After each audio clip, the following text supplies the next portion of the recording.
Mr. Kilikili Dizana TK Rudo Beta kusiana nasho Mamwero Ngwambi Dagabuka Snika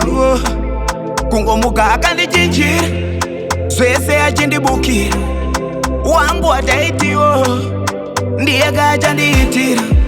Kusaziva moyo we mundu nongo chinja wangu kani sometimes Kusamboziva Zwaramba kubuda mangu mumoyo Vakambo ndiyambira vakati okoyo Zwaramba kubuda mangu kamumoyo Zoro hatase ondoka epa chimoyo Zwaramba kubuda mangu kamumoyo Vana mukoma kandiyambira vakati okoyo Zwaramba kubuda mangu kamumoyo Diri kutaza ukanganwa Dikafunga pasaimarana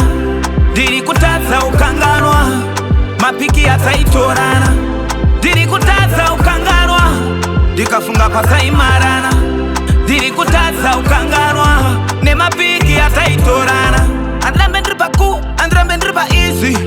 Didikani zon pinza busy Andrambe ndripa soft, andrambe ndripa lax Chuzingura ma works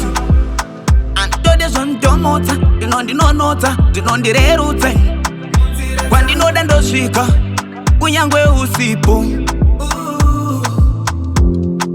Kunyangwe usipo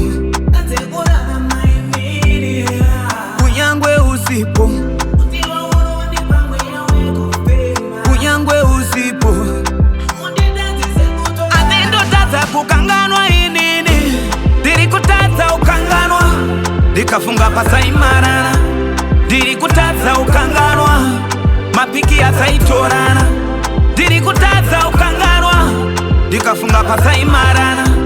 Diri kutata ukanganwa Ne mapiki ataitorana Zunu zwacho azvikanganwike Ndikazvifunga handisungunuke Nezvakwa ndipombonoke Richibuda nyangwe ridoke Chinondiuraya mamemories Ndikangovhura kama diary Andikwanise kurara Andibati hope Diri kutadza ukanganwa Ndikafunga pasaimarana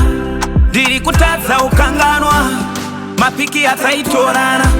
Diri kutadza ukanganwa Ndikafunga pasaimarana Diri kutadza ukanganwa Ne mapiki ataitorana